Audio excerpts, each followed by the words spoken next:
Durant will shoot free throws at Devin Booker. Penjahat memang membuat sebuah cerita menjadi sangat menarik, tak terkecuali NBA. Pemain yang suka membuat onar, banyak drama, banyak bacot.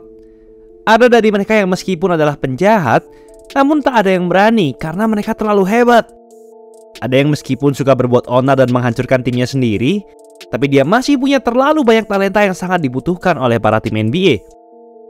Tapi ada juga seorang penjahat yang nggak tahu diri, yang tidak pernah menghasilkan prestasi apa-apa, belum pernah juara, MVP, All-Star, tapi sudah bacot duluan.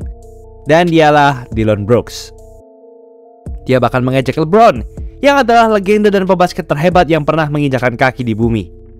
Dan di musim ini, dia menjadi pemain yang paling dibenci oleh semua orang di dunia.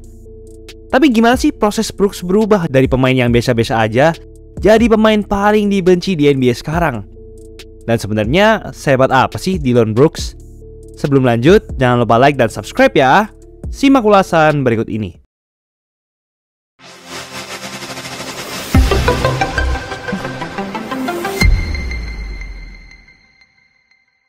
Dillon Brooks lahir pada 22 Januari 1996 di Ontario, Kanada. Ia adalah pebasket bertinggi 198 cm dan berposisi sebagai forward.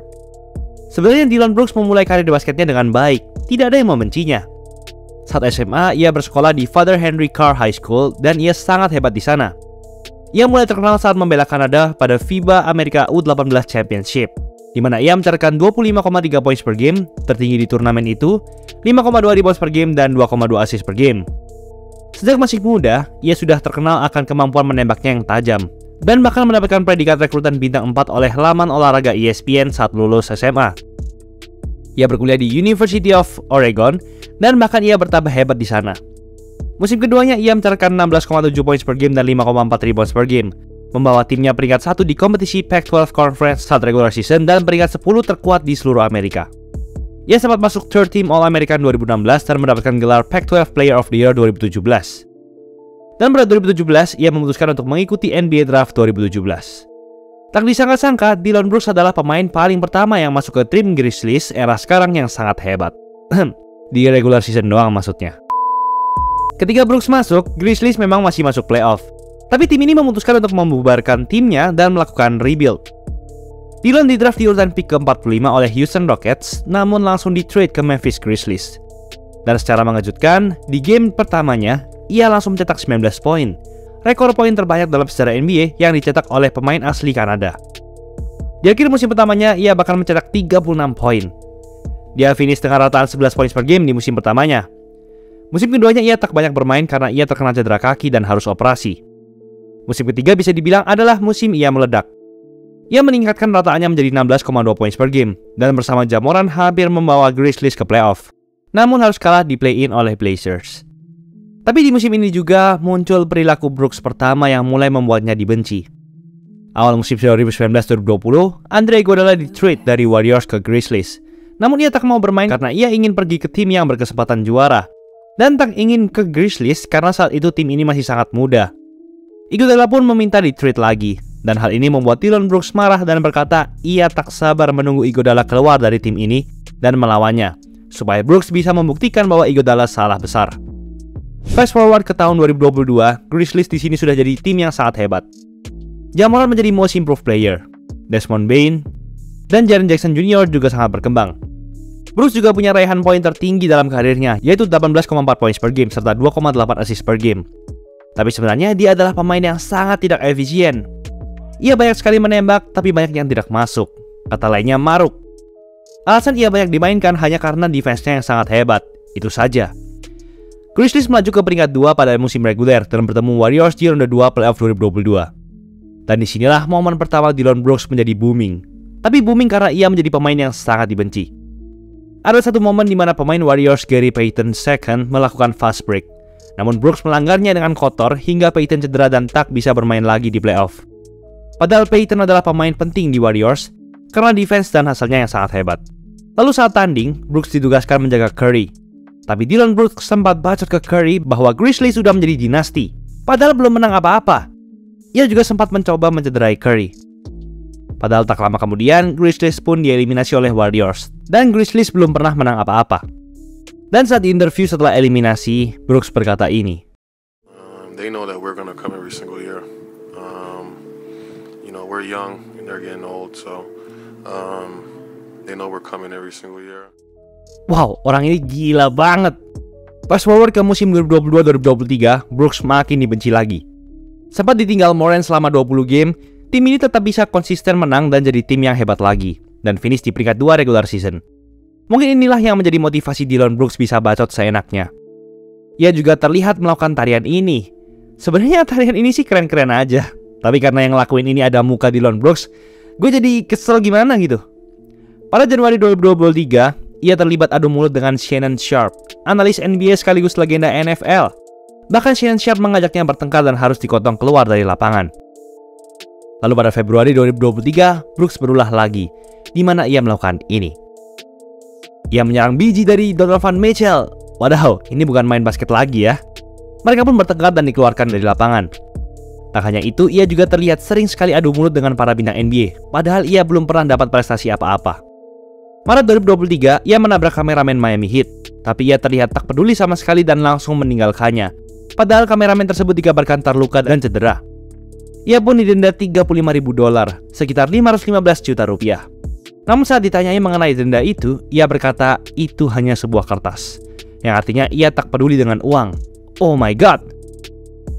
Brooks juga terkenal dengan pertengkarannya dengan bintang Warriors Draymond Green. Ia sering mengejek Green. Pertama ia mengejek podcast yang dibuat Draymond Green dan berkata itu podcast yang konyol.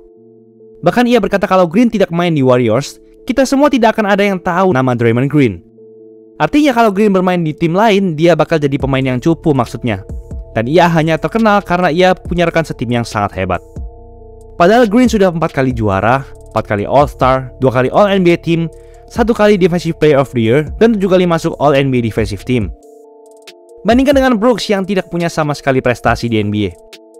Green pun membalasnya dengan berkata, Grizzlies gak akan pernah jadi juara kalau masih memakai Dillon Brooks di tim ini. Di akhir musim, Brooks bahkan sudah dikenai technical foul 18 kali, terbanyak di NBA, dan sudah didenda total $250.000, sekitar 3,7 miliar rupiah. Dan kita sampai di puncak momen Brooks menjadi pemain paling dibenci di NBA. Saat playoff 2023, Grizzlies bertemu Lakers di ronde pertama. Brooks ditugaskan menjaga LeBron James, dan ia melakukan hal yang sama, yaitu membacoti LeBron James dan menatapnya. Setelah menang di game 2, ia berkata ini. I poke bears. I don't respect no one until they come and give me 40. Di game selanjutnya, LeBron pun sebelum game mendatangi Brooks, seperti berkata ia akan membuktikan bahwa Brooks akan kualat. Tak lama kemudian, Brooks melakukan ini. Brooks on the reach, connecting with LeBron's midsection. Dan di saat interview, ia menyalahkan kita semua para fans dan media dengan berkata sosial media berusaha membuat Brooks terlihat seperti penjahat. Padahal ia merasa tidak seperti itu. Oke, jadi kita semua yang salah ya Brooks. Hal ini sudah sangat keterlaluan. Bahkan Skip Bayless, analis NBA yang terkenal sebagai haters LeBron, berkata ini. I seethe over this to the point that I want LeBron to destroy this man. Because it's so out of bounds what he did. It's so uncalled for. It's so beneath the dignity of one LeBron Ramon James. Ya, karena memang Brooks sudah keterlaluan. Dan akhirnya pada game 6, keinginan Brooks pun terwujud. Mereka dibantai habis-habisan 40 poin dan dipulangkan, persis seperti yang Brooks minta. Dan selesai dieliminasi, Brooks bahkan tidak mau diinterview oleh media dan langsung pulang. Ini adalah perilaku yang sangat tidak profesional. Dan ketika pulang, ia pun diejek-ejek oleh para fans.